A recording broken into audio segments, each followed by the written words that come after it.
রাতে যে খিচুড়ি রান্না হলো, এবার আমরা বলতে কি, যদি খাবে আমিও ভাত খেয়ে নেব, সেই জন্য একটা ডিম ভাজছি। ডিমটা ভেজে ঝাল ভর্তা দিয়ে খিচুড়ির সাথে করে খাওয়া হবে, সেই স্বাদ হবে।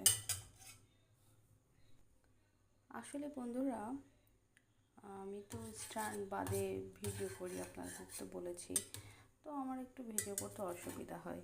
নতুন নতুন ভিডিও করছি, এই জন্য অনেক কিছুই আমার এখনও গুছিয়ে নিতে হবে।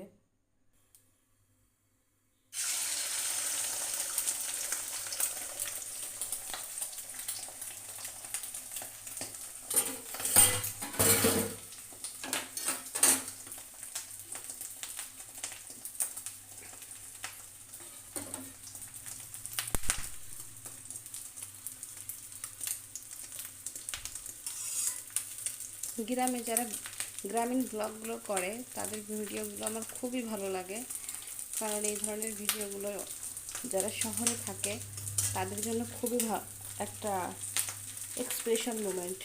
সেটা যে যে ভিডিও করুক, যাই ভিডিও করুক, কারণ শহরের মানুষ আর ওগুলো তো গ্রামে পাবে না। যেমন মাটির চুলায় রান্না করা, খড়ি দড়ি দিয়ে স্পেশালি রান্না করা, এবং থাকে না অনেক শাক লতা পাতা তুলে রান্না করা শুরু করে দিয়েছে। ভালোই লাগে জিনিসগুলো দেখতে।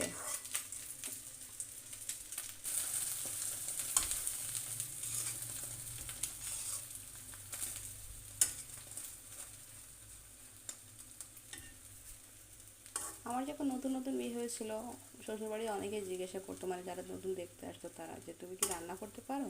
আমি বলতাম না, পারি না। আমি এমনি বলতাম পারি ঠিকই, কিন্তু অত তো পারফেক্ট হতো না, এই জন্য আমি প্রথমে শিকার কাটিয়ে নিজে রান্না করতে পারি। তো একজন এসে বলছে, নতুন বউ কি ডিম টিম ভাজতে পারে?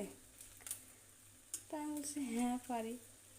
তো আমার সেই কথা এখন মনে পড়ছে, ডিম ভাজা কোনো ব্যাপার হলো, এই প্রশ্ন কেউ করে? মানে যত মানুষ যত কাজই না করুক, বাংলাদেশের মেয়েরা যে ডিম ভাজতে পারে না, সাধারণ গ্রামীণ মেয়েরা, কিংবা একটা 20-22 বছর বয়সে যা মেয়েরা যে একটা ডিম ভাজতে পারে না, এটা কোনো কথা? এমন মানুষ আছে? এমন মানুষ আছে বলে আমার তো মনে হয় না।